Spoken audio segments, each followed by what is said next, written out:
Pablo for breakfast. It's a good way to start the morning. She mood in the morning and all day. Triple M. Chinese negotiation and Mandarin pronunciation expert Leonie McKeon joins us on the phone today. Leonie, good morning. Good morning, Pablo. How are you? I'm good. Now, sort of tell us about, because you've been delving into this and helping businesses and people navigate trading overseas. So if people have got a product that they think China is going to be interested in, how do they go about that and helping getting it to market and making sure that it's going to be successful over there? First of all, I mean, where we are in this pandemic, as I said, China is ready to buy now. It's about 85% sort of back to normal, 85 to 95%. Okay.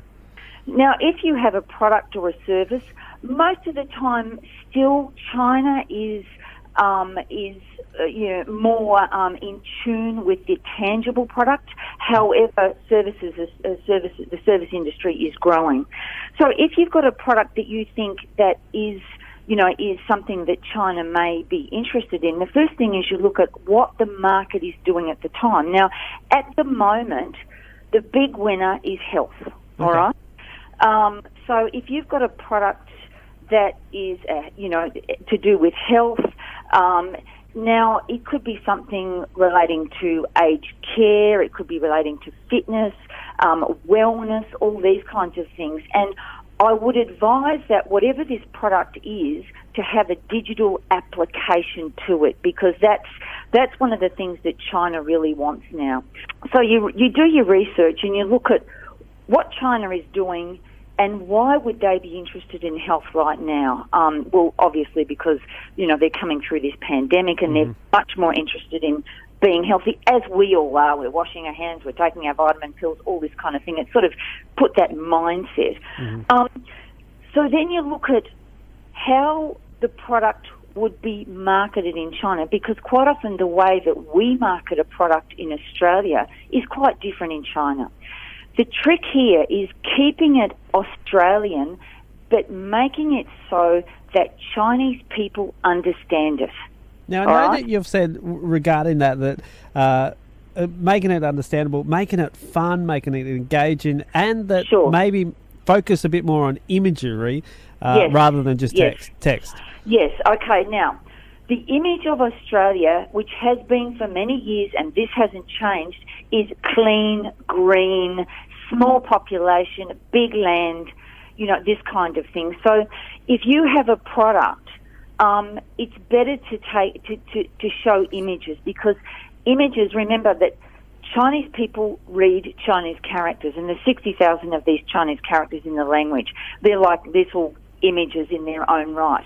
So Chinese people are very in tune with looking at images, not so much, with the alphabet. So images are very important, because you can say something, but until you actually look at an image, it's the next best thing to being there.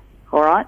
So, for example, if you've got let's say you've got a wine product that you want to market to China, taking a photograph of, or sending photographs of where the wine is made, the clean, green environment, and getting back to what a Chinese person will understand. And Pablo, I've often been questioned about, Leonie, do we put on our label, do we just put Chinese on our label, like on the back of the bottle you put a description of where it comes from, what it's like, this kind of thing.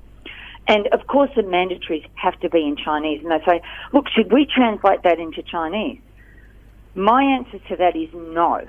All right, you have to make it so Chinese people understand it, but keep it Australian. Because, for example, if I'm a Chinese person and I go into a store to buy a bottle of wine, and I look at the bottle of wine that has everything in Chinese, I immediately think it's made in China. I guess that's the same here too. If we pick up a French wine and everything's in English, we go, hang on a sec, is this really a French wine? You want to see that, the French language on there.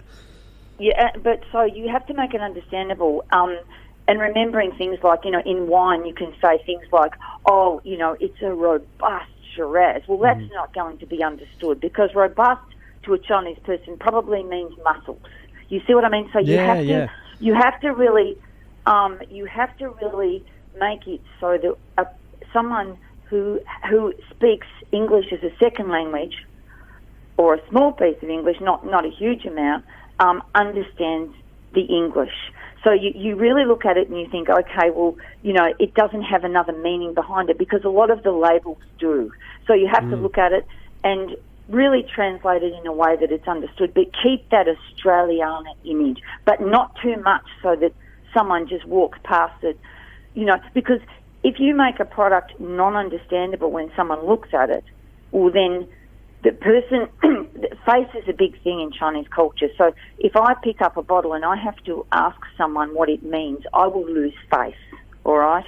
So if I pick up something and I understand how to use it, then I gain face, because I've picked up a foreign product and I understand it.